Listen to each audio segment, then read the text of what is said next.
All right, welcome to the Journey to Freedom podcast. This is Dr. B. I am your host today. I am more than excited today to have a conversation with Mr. Reginald Martin.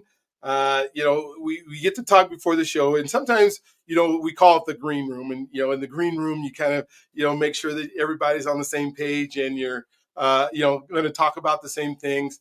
And sometimes in the green room, I'll be there for a minute. We got it down, boom, we're ready to go. Sometimes I lose myself because the guest is so interesting that I want to just start asking them questions right away and forget to hit the record button. And so we're going to repeat some of it because in this case, it was one of those times we started talking about where he lives. We started talking about people we know. We started talking about stuff that he's doing, how he's changing the world, all these wonderful things. And then I'm like, oh, this should have probably all been recorded. So you have a treat. I can promise you that today because we're going to have some fun just talking about life. We're going to talk about, he talks about something, and his life is based on what he calls calm metaphysics. I'm not saying he calls it that. I'm just saying he told me that's what it's called. And I had to get a little clarification because I guess when the call part is about the Egyptian, and he's talking about, well, I'll let him tell you all about it because when I think about metaphysics and I think about spirituality and where we're at and where I believe I'm at in my I guess my walk and my vision, and we begin to start talking about what does it mean to be spiritual versus being religious, and when I look back at world religions, there has been a lot of, if I just want to say the word, evil that has been done in the name of religion. And that's from probably the biggest religious organizations that exist today.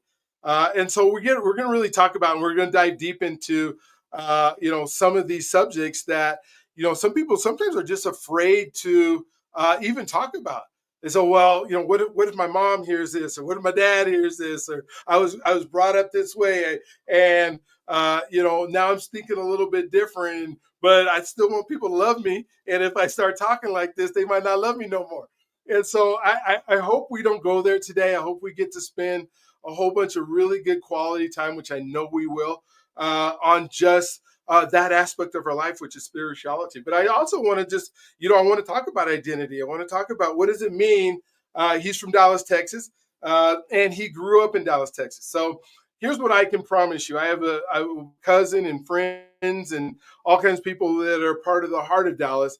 The Dallas of 2025 is not the Dallas of 1983 when I first got to go on K104 with my cousin and talk about the weather and that kind of stuff. And so, my cousin I was graduating high school in 1983, and I got to come out for the summer. I don't know if I just graduated before, and so I stayed with my cousin for a couple weeks, not a couple years, a couple weeks, as we were trying to. Maybe it was right before because I was trying to make sure what college I was going to. He wanted me to go to SMU, and so I didn't end up going there. I went to school in California, but we just got to hang out, and so I was just in Dallas about 4 weeks ago. And it's not the same Dallas. I think since I've been there in 1983, and I go often, they've built like 5,000 bridges. Like you're on the freeway, and everywhere you go is a bridge on top of a bridge on top of a bridge.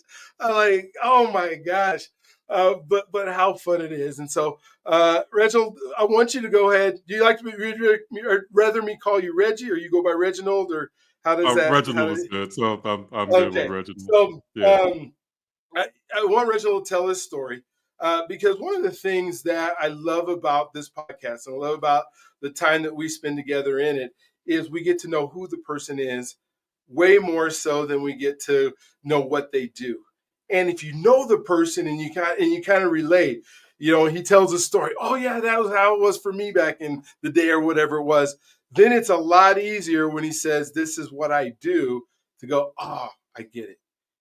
I understand. I talked to a guy who's an attorney, and he started out, just in the suit and ready to go. And he's a criminal attorney and he's getting all these people out. Like I can never do that.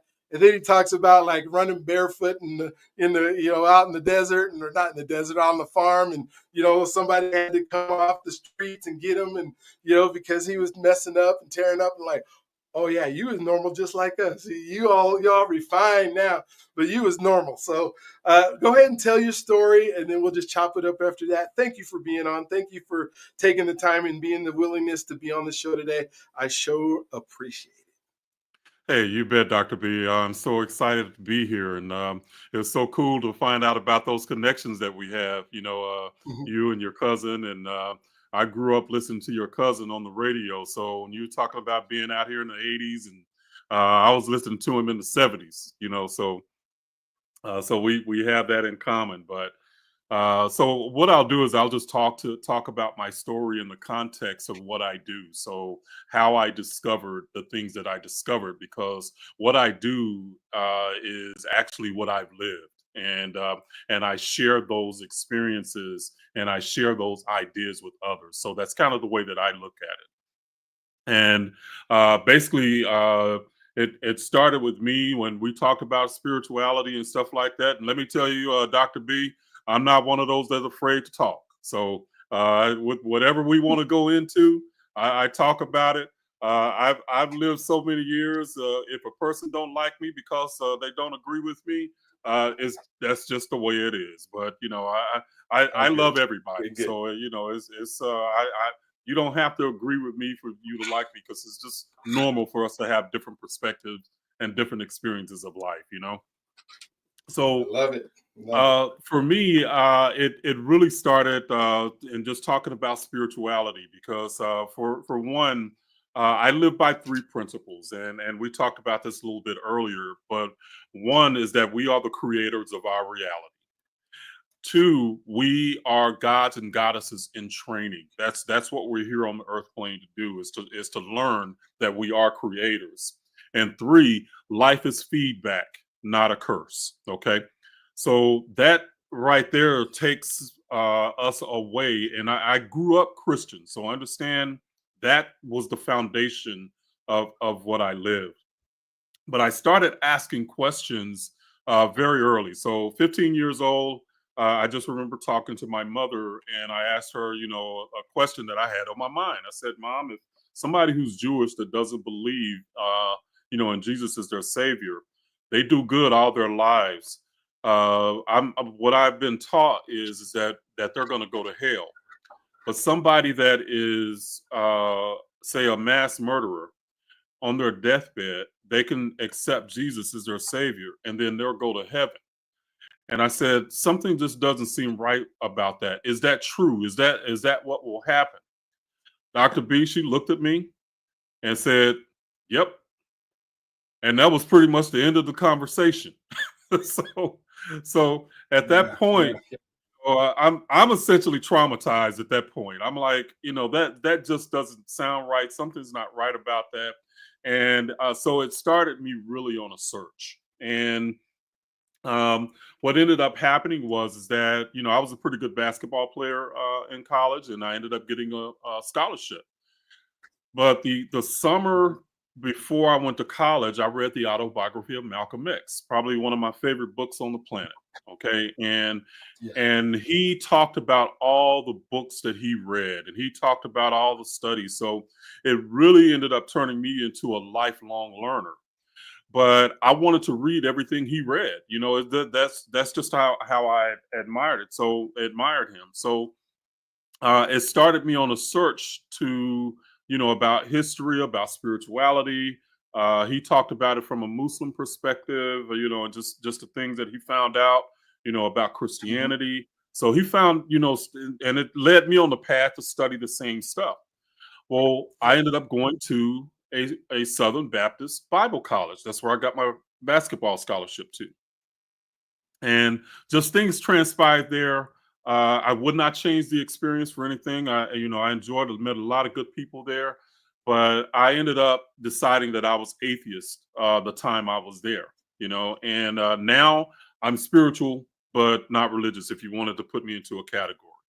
But at that point, I still kept studying. I still kept, trying to find out, about it.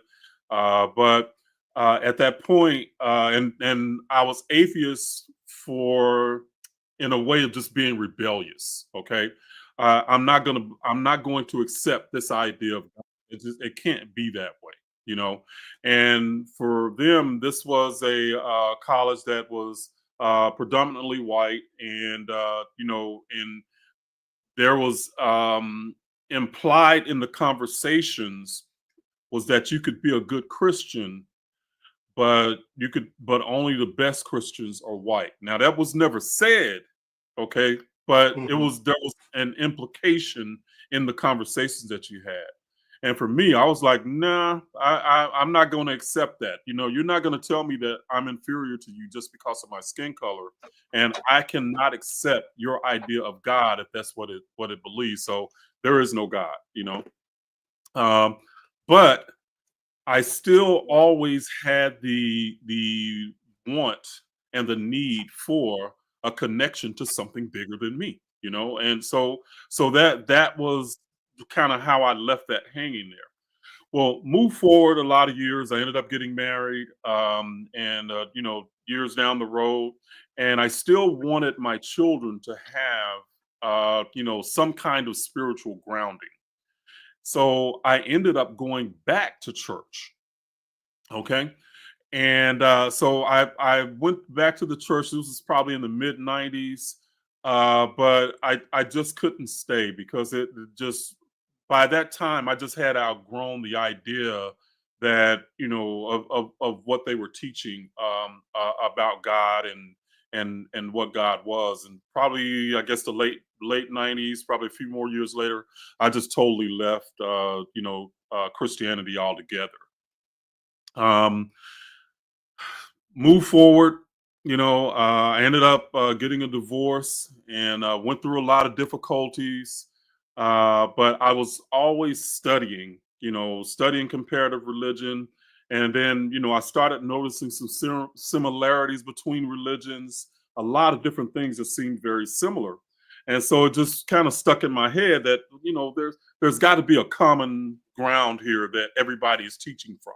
Okay, that these religions came from. And so I started kind of searching for those ideas. Um, Around 2006, The Secret came out.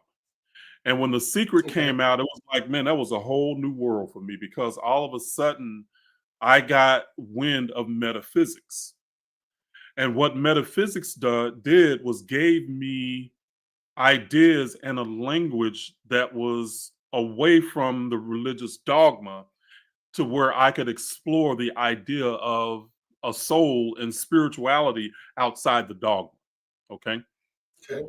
So when that happened, the secret actually confirmed things that I had already started to recognize in my life. Okay. So this is and one of the things that the secret taught was that thoughts become things. And okay, so Hmm. what's in your mind can become reality. Yeah. Well, the way that became a reality for me was through after my divorce, I was dating. Okay. And I started to notice a pattern in my relationships, with women. So I would, date different women, but there was a pattern that was common between them. Okay. So I started to think about because at first, after being divorced, you're bitter, or at least I was. Okay. And so I at first I was bitter about it, and I just figured it was something that was wrong with women. Okay. But then after a while, I had to wonder, okay, unless these women are getting together and conspiring, these women that do not know each other, never met each other, unless they're Hmm. getting together and conspiring to treat me a certain way, then the only common denominator is me. Yeah. If I'm the common denominator, then I am choosing a certain type of woman because of who I am. Okay. Hmm.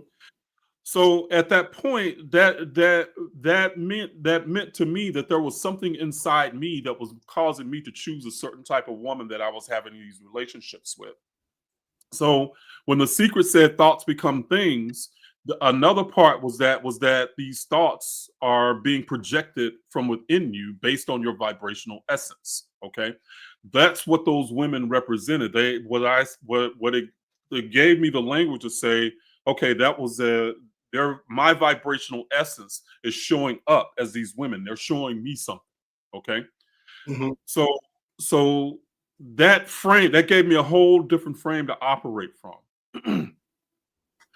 Then moving forward a little bit more, and I'm studying the secret and I'm studying metaphysics, and the secret kind of intimated that the Greeks had the secret. Well, from books that I had read many years ago, one of them was Stolen Legacy by Asa Gilliard. The Greeks learned from ancient Egypt. So when Hmm. they said the Greeks had the secret, I was like, hmm. Well, I know that they learned from Egypt, and they really didn't have a philosophy until they came through Egypt. So it made me start to go back and study ancient Egypt. And I went to find things out about the law of attraction. Okay. But Dr. B, what I ended up discovering was not only the ideas about the law of attraction came from Egypt, but I also found the foundation of um, what my Christian religion was actually teaching, but had changed and distorted in some kind of way. But it was also the foundation of what most spiritual systems around the world were teaching. Okay,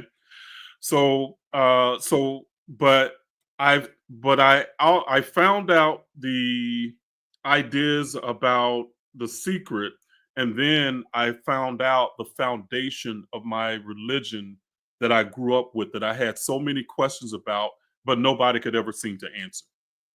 Okay, Hmm. Yeah. so in Egypt, brought together both those systems, and then I could actually ferret out what was changed, and then what was spirituality. What I came to the conclusion that I came to was, and this is where I teach with metaphysics, is that the difference between so there's a difference between spirituality and religion. Religion In religion, the idea is that that the God that you know is something that is external to you. Hmm. It is the idea of worshiping something external and trying to get a relationship to it, and hoping that external God will validate you, love you, whatever it needs to be. Okay. From a spiritual perspective, it is the idea that you are the essence of the creator that is experiencing life in human form. So you are essentially a spark of the creator experiencing itself as a human. Okay. And the one of the ways that I like to explain that is just through an analogy to understand. And this is the ancient Kemetic and African um, spiritual system. So one of the questions I had is what did ancient Africans believe before Christianity? So the Kemetic system answered those questions for me. But their idea of God is and I'm just putting it in modern day language, but their idea Hmm. was is that if God is an ocean, okay, so from a Kemetic perspective, God is not a human being.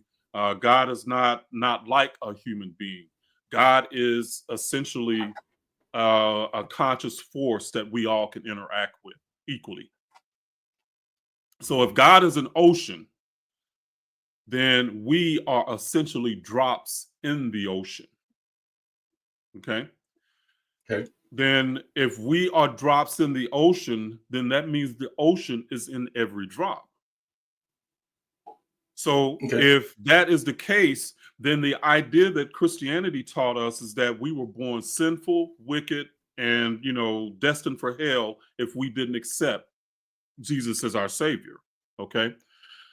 So that was a different way of thinking than most of the ancient systems taught. That was Christianity changed something there. Okay.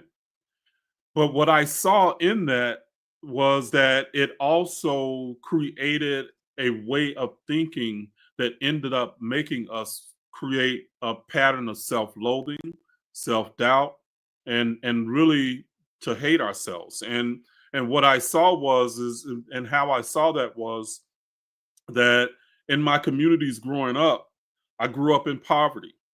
I knew a lot of communities where people that looked like me lived in poverty. Okay. Hmm. So why was that? Because I knew that there was money in our community. I knew that there was educated people in our community.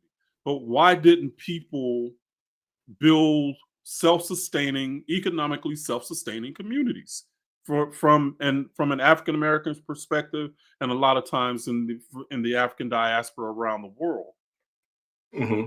Well, one of the things that the book, the autobiography of Malcolm X, one of the lines that stuck out with me, that stayed with me for a long time, was he said that two men can go to Harvard and get a degree. One can be a white man and one can be a black man. The white man will go and start a business. Then the black man will go and get a job from him. Dr. B, that stuck with me because it's like, okay, well, what's the difference? Why is that? Why didn't that black man think that he could start a business too? And what it came down to me was is that I felt like on Sundays that many of us ingested the idea that we were broken, that we were born sinners, and that we were wicked. And that undermines any level of confidence that you have in yourself and your ability to build anything. People who believe they're broken cannot build. Okay. But from a Kemetic perspective, from the ancient African perspective, we are not broken. We're not born sinners. We are born divine. And because we are a divine spark, we have the ability to create just like the creator does. And even biblically, it says we are made in the image of God, but the image is not physical. Yeah. Okay. We a lot of us take that literal as the image of God is something that we look like God. That's not what it's about, because the idea of God is in everything, whether it's a rock or a person. The idea of God is everything is imbued with this essence. Okay, Hmm. Hmm. so that's the foundation that I built Comedicism from, and the way that I looked at it too was that I wanted to reach people, so it is African spirituality, but it is for humanity. That's one of the ways I look at it.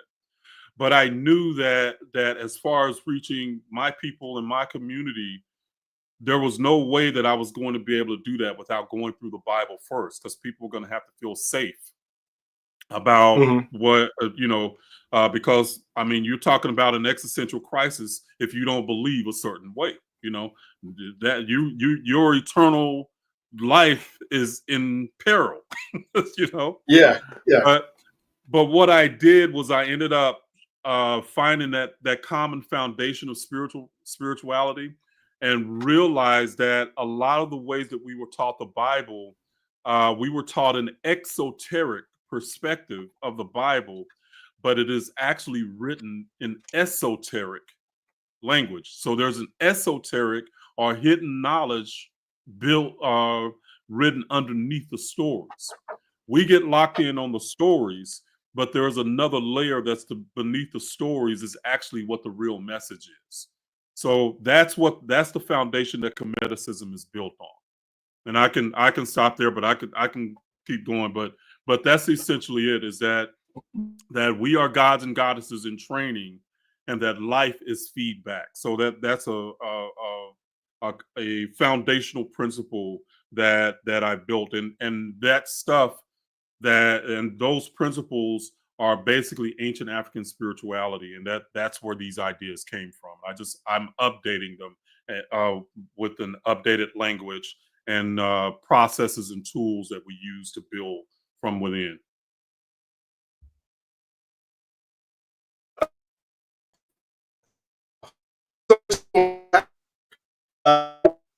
about I'm sorry, Dr. B. I can barely.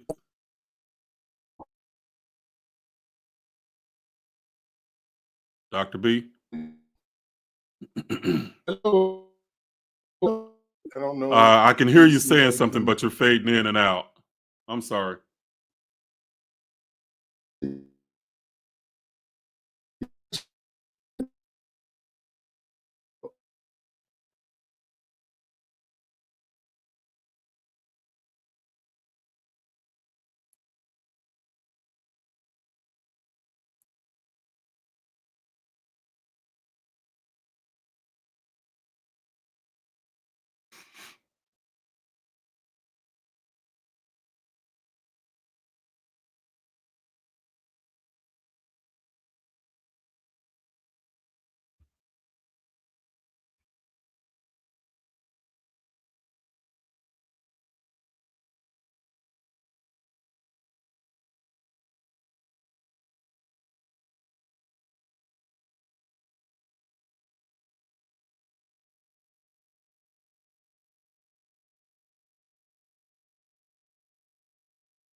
I think we're back. Can you hear me? I can hear Can you. you hear me? Okay, cool. Well, we'll just edit that part out. How's that Yeah, yeah, sound? yeah, yeah. No So problem.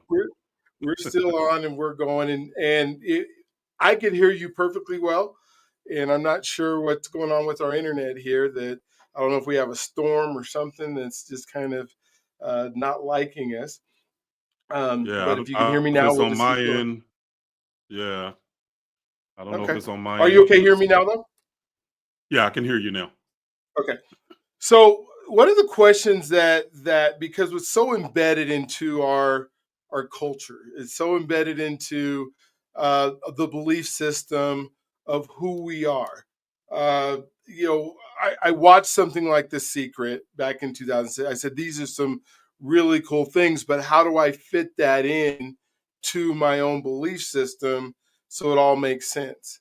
And I know that's kind of what you were doing as well. So how did you, without throwing out what you'd learned and been part of you, still begin to accept maybe a new way of thinking? Because I can't imagine it was like you just turn one off and turn the other on. There had to be some overlap. Like, maybe kind of talk Oh, about that a little bit. yeah, absolutely, absolutely. Yeah, because you growing up Christian, we're taught a certain way, we're taught a certain frame, of and way of thinking, and that's the way I look at it, and I separate it from, really the idea of being a born sinner to an idea of being born divine. So those are two different frames and two different perspectives. So it's a different two different paradigms of thinking. So it took, so I would say I was in now they call it deconstruction, where you start to deconstruct your old beliefs, through Christianity. That wasn't anywhere around, when I was going through what I was going through. But I stayed in deconstruction mode for probably 20 years. Okay. And what that means is that I had knowledge that I couldn't go back to the old beliefs of in the old beliefs that I had as a Christian, but I didn't have enough knowledge or in anything else that I could move forward with. So I couldn't reconstruct, okay, Mhm.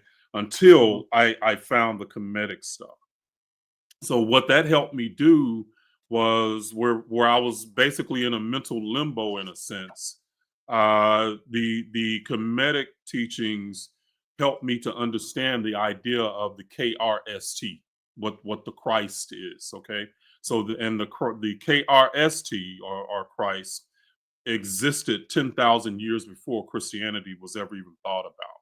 Okay, and so I was able to recognize really the foundational ideas, because the idea of the Christ is something that is in most spiritual systems around the world. Okay, so in that sense, Christianity became the outlier. And what I figured out was is that and I just put it in a simple way to grasp this idea is that what Christianity claimed was new was not true, and what was true was not new. Okay, Mhm. so that's how I had to. That transition for me was really finding out what these ancient spiritual ideas were, devoid of the dogma. So that's why I had to move from dogma to just more a position of I'm developing my it's my internal divinity or my internal really just self development is really what it was. I would say the ancient teachings were more about self development and our inner journey than trying to placate something outside of ourselves. I hope I answered your question. Oh yeah, absolutely, you did. Um, as I'm thinking through, or I've had conversations with people and trying to understand the Creator or God. How Hmm. do you? Because some people have said no, there is no God. We are the gods, and other people say, well, there we do have a Creator, but we are. I mean, kind of that relationship between the Creator and us. Maybe help me understand that a little bit better. Yeah, and from a comedic perspective, growing up, we were taught that God is this human-like individual. So the idea and this is through the Greeks and the Romans, they actually humanized the idea of God. Okay. But the ancient Africans' idea of God was they didn't humanize it, it was anthropomorphized. And the difference is that from the ancient Africans didn't see God as like a human. What they did was is they wanted us to understand how the metaphysical world became physical. So and when they anthropomorphized, they took a natural aspect of us and said that this is what this function of the universe is like. Okay.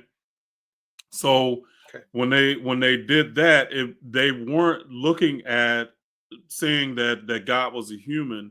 They were trying to tell us what this particular function of the universe was. And I guess one of the better ways that I can explain it is really to take the story of Jesus and how just take one of the miracles of Jesus and put it into context of the comedic idea of it, how it relates to life, and then the symbolic idea.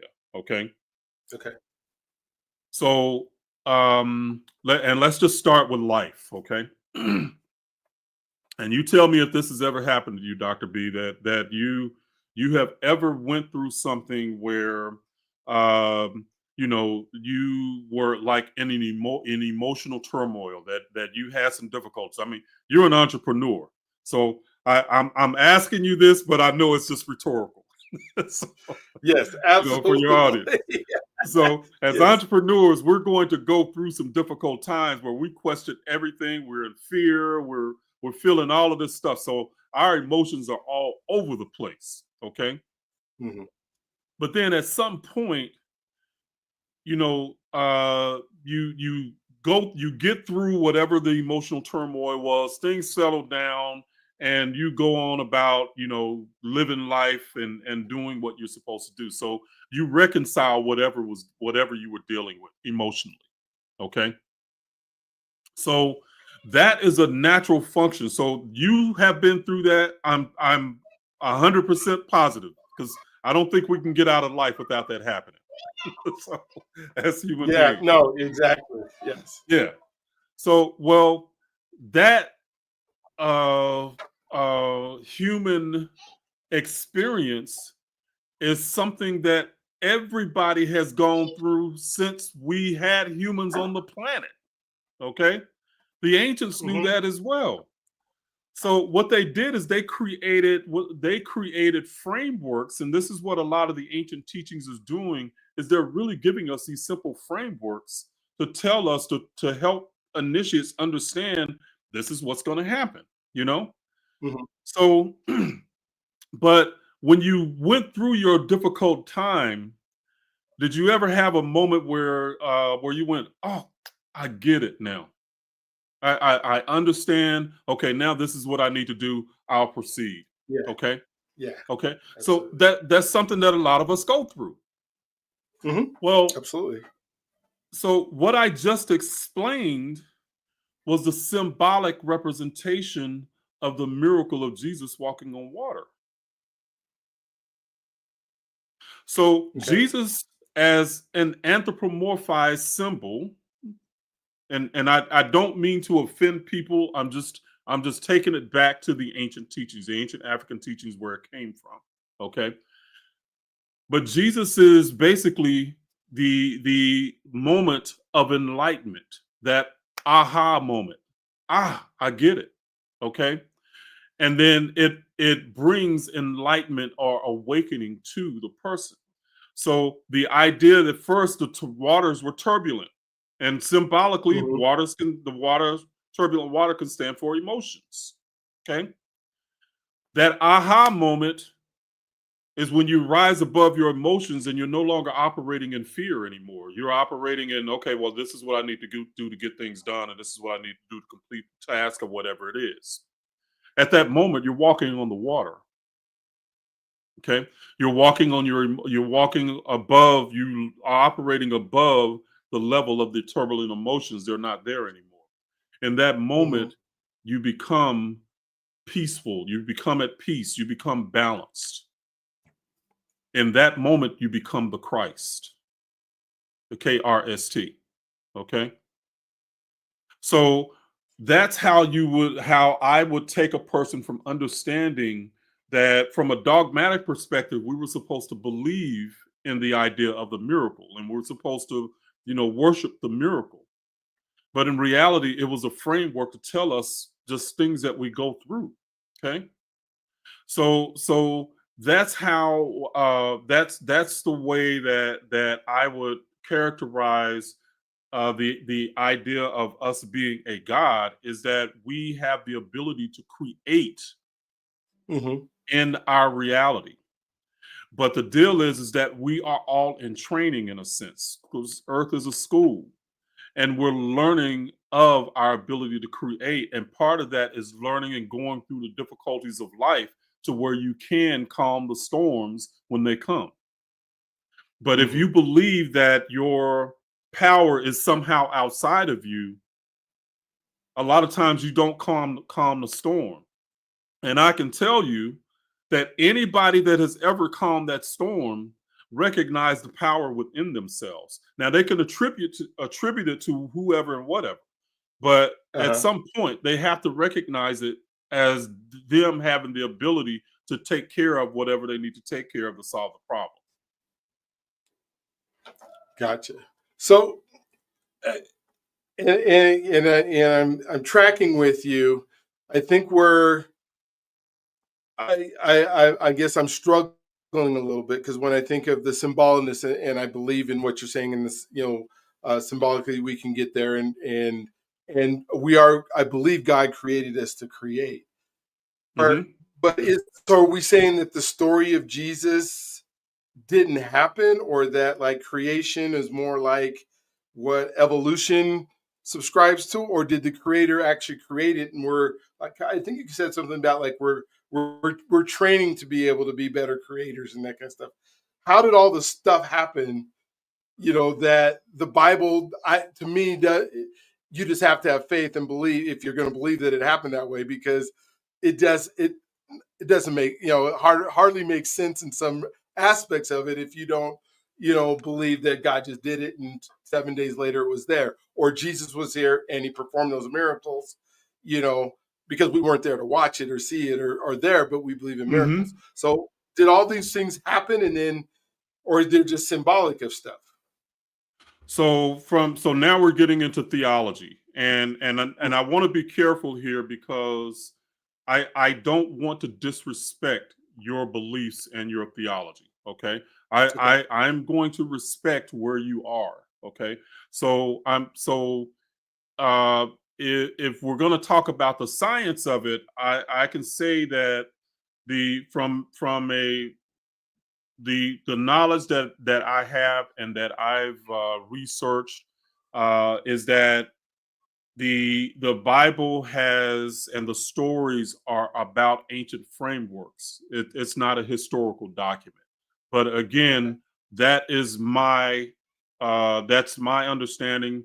That's where I've studied a lot of stuff and understand that I once believed the theology as well.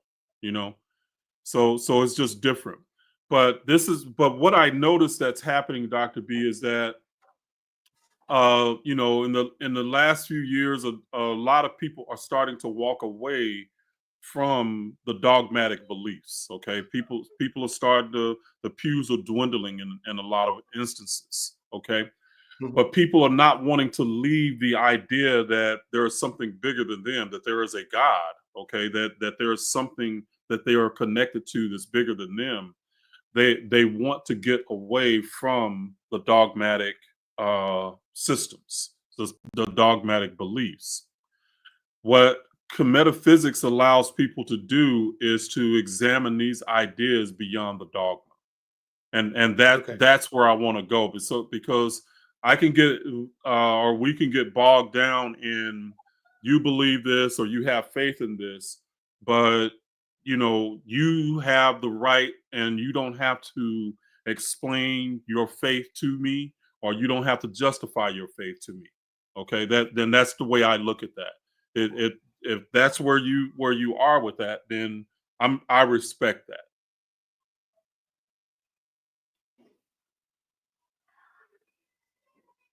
Gotcha. Okay. And that makes sense, and I'm tracking with you there. It just there's so many questions that are in that. Let me talk about you. So you've done a really good job of explaining where you were at and then where you have come to.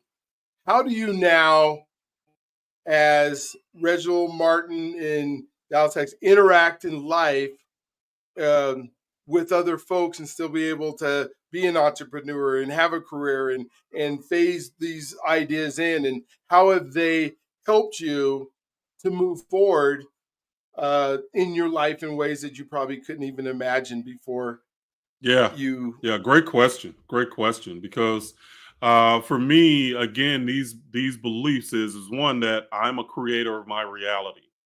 So uh that foundational belief has pulled me through so much because Dr. B, I've had my ups and downs. I've lost everything I had 3 times, you know, Yeah. uh on the journey of an entrepreneur.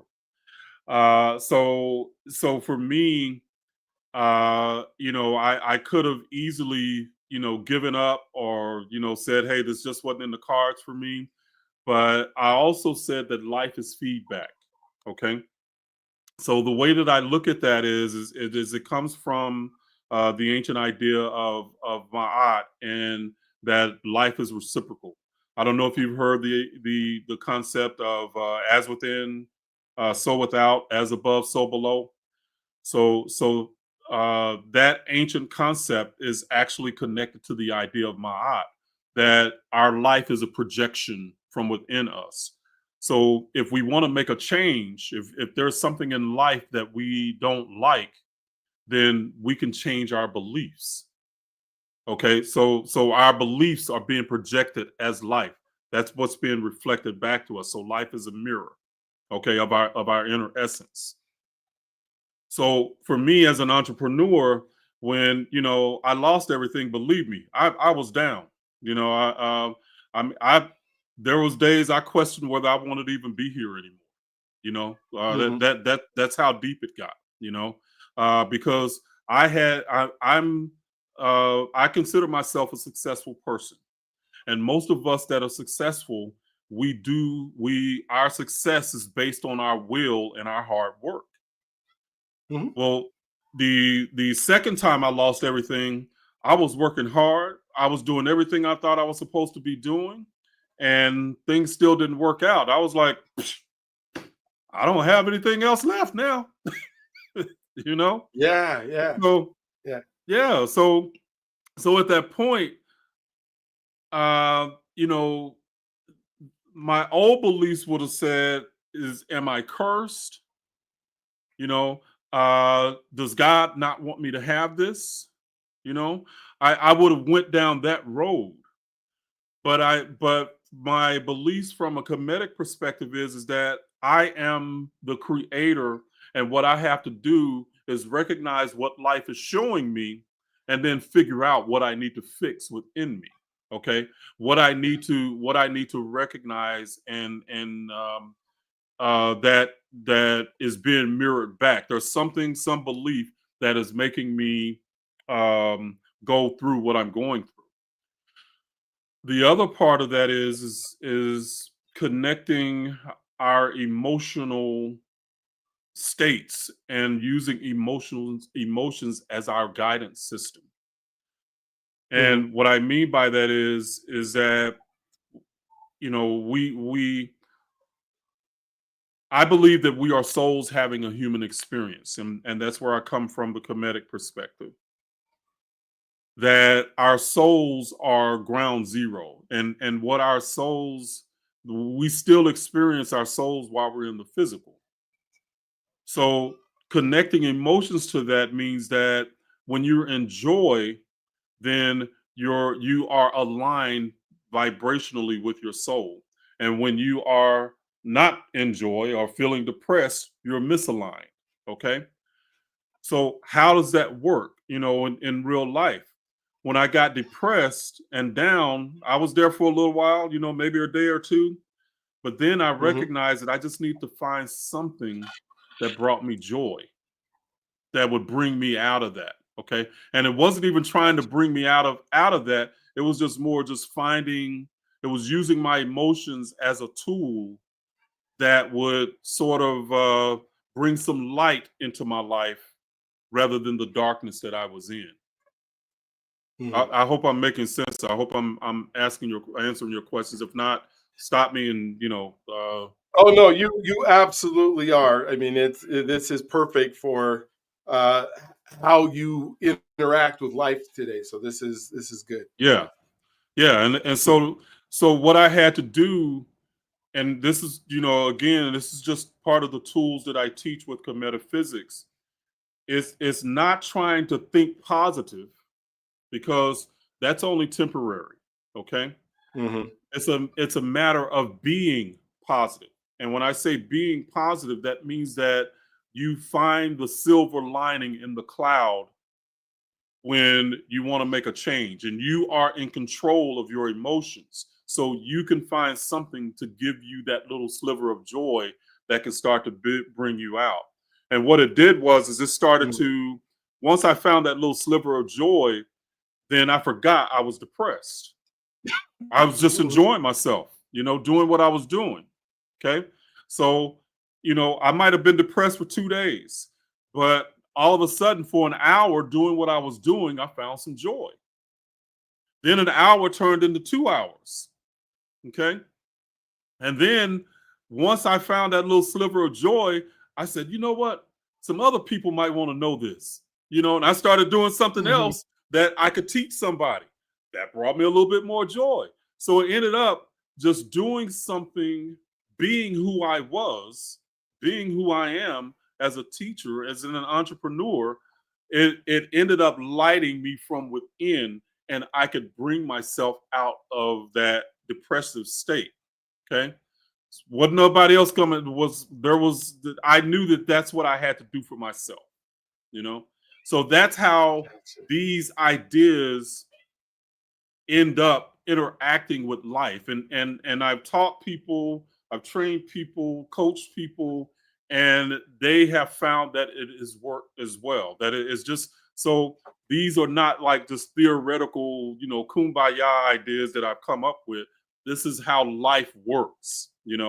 This is a tool, a lot of Hmm. times tools and processes that I know works. Wow, that's so cool. So how today? I mean, we got about 10 minutes left in our conversation. So how are you helping others? When I think about living in purpose and living the way that I was put on this earth to do, or how do I do that? And you're helping a lot of people understand themselves and what they do. How do you go about that through a daily basis? Like, are people coming to you and saying, "Hey, I'm just lost," and or are you just finding people naturally? I mean, you say that we create our own, our own future and our own existence and who we are, but how do you interact with other folks and help them find the same joy that you've been able to find? Yeah, one of the ways they can do that is just they can come through my Substack, my Okay. newsletter, where I'm writing and teaching all the time, doing videos, doing different things. But at reginaldmartin.substack.com. And but I'm constantly teaching, so people can sign up there, and I'm constantly doing articles. I also have courses in teaching these ideas, so I can get a lot more detail and spend a lot more time with the courses. But I've also developed a business system around the Kemetic spirituality, so the people Okay. who want to teach this, I can actually certify them, and then they can get the system and get the ideas. They can even get my content that I produce, my courses and classes, and they can use it inside their coaching and use it as a framework for them. So practitioners, even there, I know that there are preachers that are deconstructing, and they want to preach, but they feel like they have to give up one or the other, and they really don't. So I literally put together what I call Kemetic sermons in a box, where I can teach them the ancient principles to where they don't have to give up what they have been doing. They can still talk in front of the congregation and teach ideas that I feel like are liberating and that will be uplifting, Mhm. and but still understand the ideas of Jesus and the Christ, and talk to people using that language, but having a more spiritual, non-dogmatic perspective from it. But my Substack account, that's where people can come through, and then they can just go off in different directions there. Gotcha. So what's next? What's next for Reginald as you're doing some blogging and you're teaching people and you're coaching and you're helping folks, and you're creating. And the reason I'm asking that because I know, some of our worlds we got to set these goals and we have to have these timelines on these goals and we try, and but if you don't have the right mindset going into it, basically for you, and then I guess I'm sorry, you were cutting in how and do you out of there. believe I you'll heard achieve how do whatever it you. is that comes next? So I heard you were cutting in and out there again, but I think I heard what do I do? Basically, what am I doing next? Okay, and this is what I'll say to that, Doctor B, is that I'm doing everything that I want to do in my life right now. So for me, it is about learning to enjoy this moment, learning and live in that moment, and finding the joy in every moment that I can. Okay, so it's living. How do I say? I'm living life by putting together moment after moment after moment of joyousness. That's the way I like to try to look at it. So every day, when I'm teaching and coaching and writing, um, I don't that my goal is to live life joyfully and being who I am. That's it, Hmm. all day, every day, and living life on my terms. That brings me the most joy because I go to bed when I get tired. I wake up when I'm rested. I don't go. I haven't used an alarm clock in 5 years. you know, so that's my joy. So you're talking about a journey to freedom. That's freedom to me. Is just being able to live life on your terms and live it the way you want to live it. Oh man, that is so neat. What for somebody who's just searching, somebody who is feels like they're confused, like you did, where you're back and forth. What advice would you give them, or maybe like what is the first thing that they should start reading or connecting with to really begin to understand? I guess the confusion that they're having and being able to get some clarity. Yeah, and that's a great question, and I would definitely say, come through to my Substack for one. There is right now, I don't see a lot of people that are in the deconstruction space. There are the danger that I've seen is that sometimes people are trying to deconstruct others, but they're staying in that same frame. I Mm, believe if you mhm. stay in that frame that I'm a born sinner and I'm broken, then you're automatically stuck. You're going to meet something that's going to be stuck. So when you're, doing your Yeah. business or trying to get something started, but I do my best to help people to transition through that with the stuff that I do. What I do is very unique, in this space. So nobody has created what I've created, and I'm trying to think of books that might help people, but I was trying to think of ones that I've read that were doing something that I'm doing, and there's just not much out there that I can think about. But they definitely need to understand that they're not broken. Those kind of ideas. Mhm. Start to examine that stuff. Good. Well, thank you. This has been such a great conversation. I hope we get to talk some more at some point because I've so thoroughly enjoyed it and learned and grown. And oh my gosh, as we all try to, I guess, do better in life and to make sure that we're having that joy you have. When I think about like the movie The Pursuit of Happiness, and are we all pursuing this happiness? And we turn over one stone and go, oh, that wasn't it. Then we turn over another stone and go, oh, that wasn't it. And it's so refreshing to see somebody said, yeah, I turned over some stones, but that's it. I've got it. It makes sense. And now there's nothing I wouldn't change about my life. And that's so precious. And I hope if you've listened to this is your first podcast, that you go back and you'll listen to it and you'll examine it and you will see what I'm seeing and you will feel what I'm feeling. Just the joy in whether it's in his heart or whatever, if it's in his mind. But there is joy in Reginald Martin. And I'm so enjoying having this conversation with him. And so, I would just say if this is your first time and this you've enjoyed this, go ahead and hit the notifications. We have so many of these incredible COD podcasts with successful men who are doing exactly what they love to do in life and making it work. And if you're not finding somebody through all of these that is helping you, that's because you're not looking, you're not searching. You've already decided that it won't work. But here's what I know: if you're listening to this, you're searching and you're looking. So please go to his website. Please look at our Substack, not the website. Go to Substack. Make sure you look and study some of the things he's telling you, because if we are pursuing joy, it's one way to find it. And so, again, Reginald, thank you for being on. I appreciate it. Like I said, I can't wait to spend more time with you as we continue to grow and find some connections. I know when I come to Dallas, I'm going to look you up and we're going to go to dinner or something. We're going to have some fun Sounds good. and eat some stuff, and that'll be great. So, Hey, I'd love it, um, Dr. B. Thank you for having me on. cool. We love it. Well, you guys have a wonderful rest of your day. This is going to be the first day of the rest of your life. I love to say that to people because it always is, because you have the ability to create your own destiny. And Reginald just told you exactly where to start to be able to do it. All right, so we'll talk to you guys later. Have an amazing